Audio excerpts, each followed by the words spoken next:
10 tips to keep your Android phone secure. Hi, welcome to my YouTube channel. On today's video, I'll be lecturing you or showing you the 10 possible tips on how to secure your Android phone. Keep your Android phone data secured.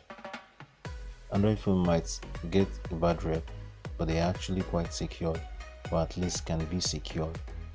With a little work, your Galaxy Pixels or your OnePlus phone can be veritably fortress, virtually impenetrable to hacks, attacks and bad apps. So whether you're looking for a little extra security or a complete lockdown of your phone, here is everything you need to keep your data from falling into the wrong hands and also help you browse on a safe mode.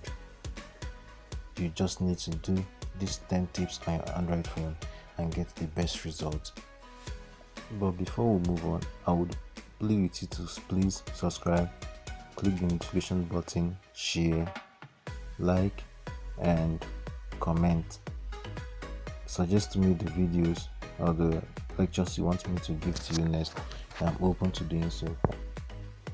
So I would like to mention to you the tips, then we'll go ahead and explain them one by one for you to understand it and for you to be able to do it. So in no particular order, we have Google Play Protect.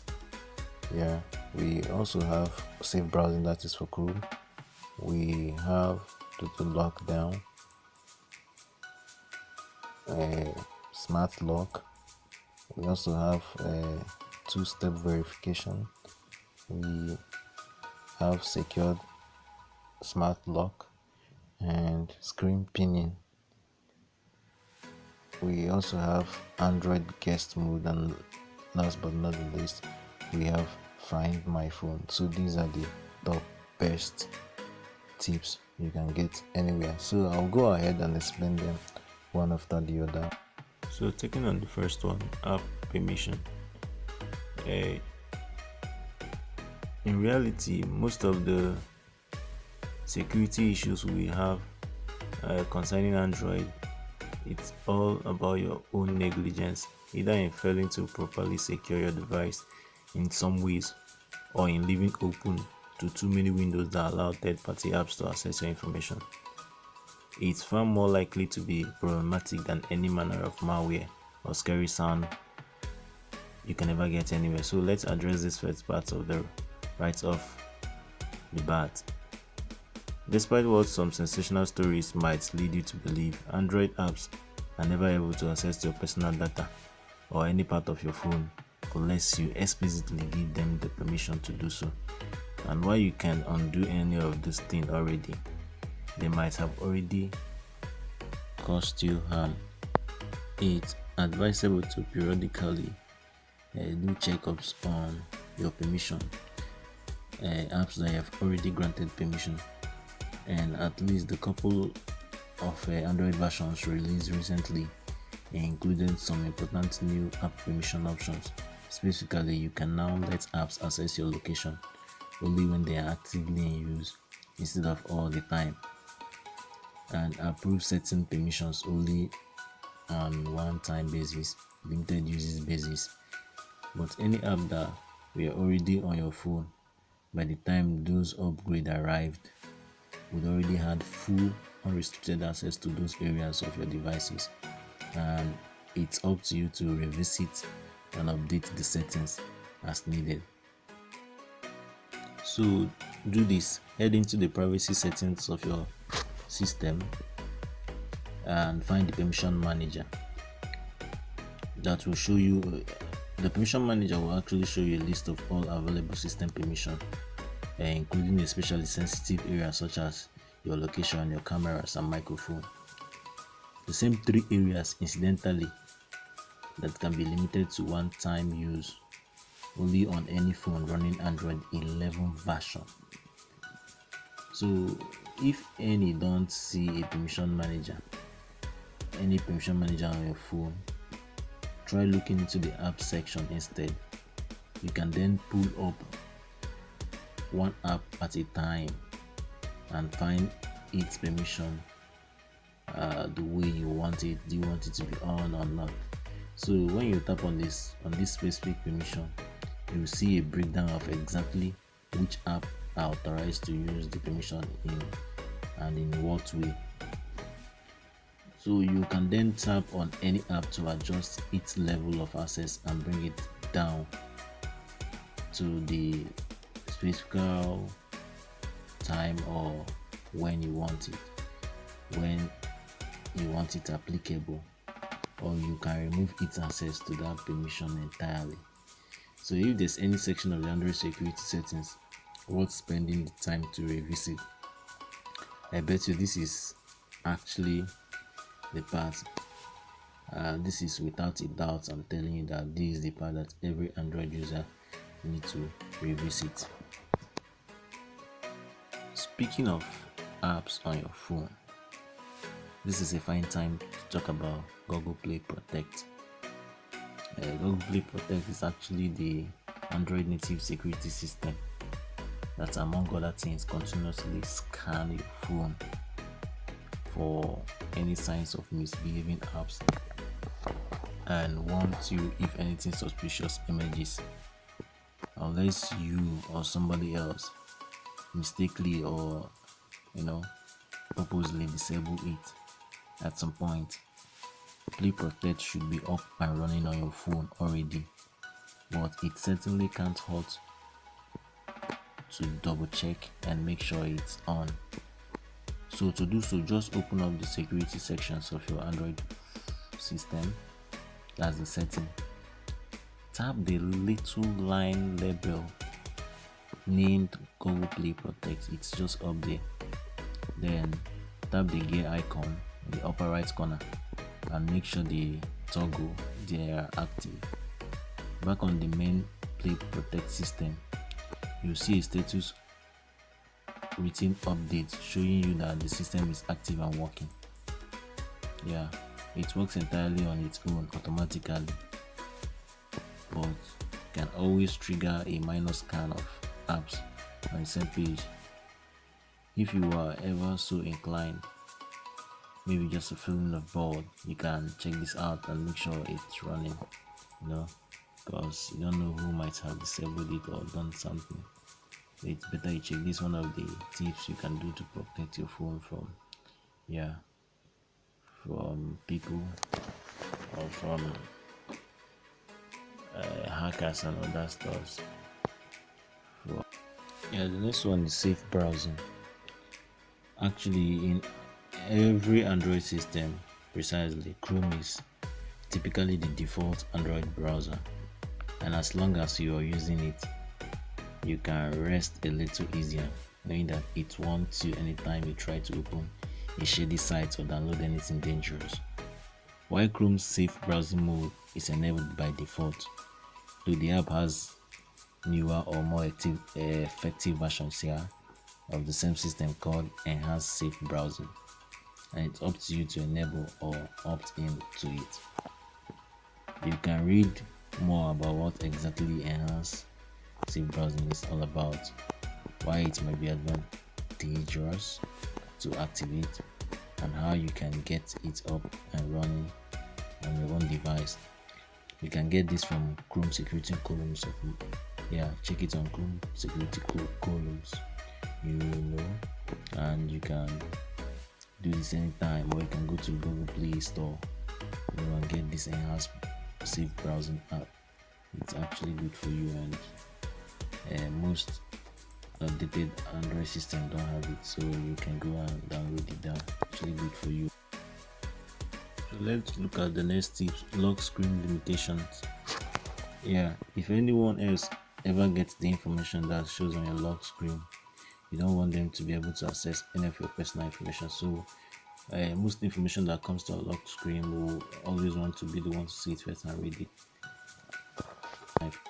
So take note, Android typically shows notification on your lock screen by default, which means that this content of emails or other messages you receive might be visible to anyone who looks at your lock screen, even if they can't unlock it. If you tend to get sensitive messages or just want to step up your security and privacy game, do you know that you can restrict how much notification that you get on your lock screen by simply going to privacy sections of your system settings. Tapping the line labeled notification on lock screen, and then changing the setting from show all notification to my lock screen. Then you will filter your notifications and put only those deemed as not sensitive onto your lock screen, or you can click on don't show notification at all. So if you're using a Samsung phone, you will find those same options within the dedicated lock screen sections of the system settings, though unfortunately with less nuance involved, as Samsung has, for no apparent reason, remove the sensitive notifications from the settings on its versions of Android. So I think you should go set up this lock screen stuff and secure your phone for better, and secure your major information from popping on your lock screen ever again. So just know this for better. So the next one is smart lock. I'll just go ahead and tell you what this smart lock can do for you. So this smart locks, the features in it it's designed to actually make security seem easy for you. It can let you automatically keep your phone unlocked whenever you're in a trusted area, maybe at your home, your offices, or places of leisures, restaurants where you eat your barbecues and others, or even when you're connected to a trusted Bluetooth like smartwatch, your earpods, or your car audio system. So you'll in your phone, look for screen lock and the options. Now the screen lock is within your security sections of your system settings, or the lock screen sections. That's on Samsung phones. To explore these possibilities, and if you ever find the trusted places part of your smart lock isn't working reliably, you can actually go to Android security smart lock apps and see how to reset it and make it work once again. So but it's advisable you check it out and know how to set it up, because it allows you to be off guard, and being on guard without people knowing. It's just complicated, but you need to do these settings and get free from security on. So the next one you can actually do is one of the next tips is two-factor authentication. This two-factor authentication, it's technically the Google account features and not specifically for Android, but it's very much connected to Android and your overall smartphone security pictures. You know what two-factor authentication is by now, so right? And you're using it everywhere you can, especially on your Google account, which is probably associated with all sorts of sensitive data. So if you aren't, it's not bad. Maybe now is the time to start. Hustle over to the Google sections of your phone system settings. Tap on manage your Google account and then scroll across the top round to select the security tab. Find the tab written two-step verification. Two-step verification, and follow the steps to set things up. For most people, I did recommend using your own phone, your own phone security key options as the default method if it is available, followed by Google prompts and an authenticator app as secondary method. For that last part, you will need to download and set up an app like Google Own Authenticator or the more flexible AUTI to generate your sign-in codes. authenticator. The next one is Android lock down mode. The trick, though, is that on certain phones, particularly those that are shipped with earlier Android versions, you upgraded to Android 9 at some point. You have to enable the options ahead of time in order for it to be available, this particular Android lockdown mode. So the idea that if you were ever in a situation where you thought you might be forced to unlock your phone with your fingerprint or face, be it by a sort of law enforcement agent or just by regular hooligans or hoodlums, you could activate the lock screen mode and know your data couldn't be accessed without your explicit permission. Even notification won't show up on your lock screens when the mode is activated, and that's the heightened level of protection it will give you in cases like this. So until you manually unlock your phone before this particular lockdown mode can be removed.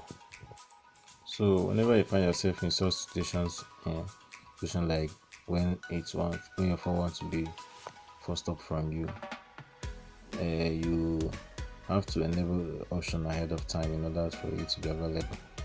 To confirm that it's activated on your phone, open up your system settings, search for word lockdown, and make sure the toggle alongside shows lockdown option and it is set in position. With that enabled, you should see a command label, either lockdown or lockdown mode. Anytime you press and hold your phone power button with any lock, you will never need it, but it is good to add the layer of protections to have available just in case, and now you know how to find it, so it's easy for you actually to find and activate it. So the next one we'll be looking at is screen pinning. One of the Android most practical security options is also one of the most hidden features. I'm talking about screen pinning, something introduced way back as of 2014, by Lollipop during the Lollipop era, and it has rarely been mentioned since then. So screen pinning makes it possible for you to lock a single app or process to your phone, and then require a password or fingerprint authentication before anything else can be accessed. So to use this screen pinning, you would first need to activate it by opening the trusty section of your security in your main system settings, and then find the line labeled screen pinning. You probably have to tap on the label written advanced or other security settings in order to review it. So turn the features on and also make sure that the toggle to ask for the unlock pattern before unpinning it is active. Now the next time you are about to place your phone in someone else's hand, first open your system, overview the interface either by sweeping up from the bottom of your screen or holding your finger down if you're using Android gesture system, or by pressing the square shape button if you're still hanging onto the old school 3-button naive setups. On any phone running reasonably with recent softwares, you will then tap the icon on the app you want to pin. Directly above each card in that overview area, and there you should see the pin option. Once you tap that, you won't be able to switch apps. Go back to your home screen, look at notifications, or do anything else until you exit the pinning and unlock the device. To do that with gestures, you sweep up the bottom of your screen and hold your finger down, and with the old 3-button naive setup, you will press the back and overview buttons at the same time. So that's how you can set it up. You set up. So the next is Android guest mode. If you want to go a step further and let someone else use all parts of your phone without ever encountering your personal information or being able to mess anything up, Android has an incredible system that will let you do that with next to no going effort involved. So it's called guest mode and it's been around since 2014. Despite the fact that most folks have completely forgotten about it, for a detailed walkthrough of what it's all about and how you can put it to use, maybe you can see Android guest mode guide. Yeah, you can get it on Play Store or any of the stores, on iPhone stores and all this stuff. So you can get it there and get a better view on how to use it on iPhone. So the next one is find my device. Whether you simply misplaced your phone around the house or office, or you have actually lost it, there is no cause for alarm about this. So like Play Protect, this Android Find My Device features should be enabled by default. You can make sure by heading into the security sections of your system settings and tapping on the line labeled Find My Device. Double check that the toggle at the top of the screen is turned on. Using a Samsung phone, Samsung provides its own superficial redundant services called Find My Mobile. But the native Android versions will bring all your devices together into a single place. Not only those made by Samsung, and it's also more versatile in how and where it's able to work. So on Samsung devices, the easiest way to find Android Find Me device settings is to search your system settings for the phrase Find My Device. So once you confirm the setting is enabled, if you ever need to track your phone down, you just need to go to android.com/find from any browser or do a Google search for Find My Phone. There's also an official Find My Phone device Android app if you have another Android device and want to keep that function standing by and ready. And as long as you are able to sign into your Google account, you'll be able to pinpoint your phone last known locations on a map and manage it remotely within a matter of seconds. So that is it all for these tips on how to secure your Android phone. Please, I plead with you to subscribe to my channel, suggest to me videos or lectures you need me to do, and also don't forget to subscribe. Click the notification button and comment.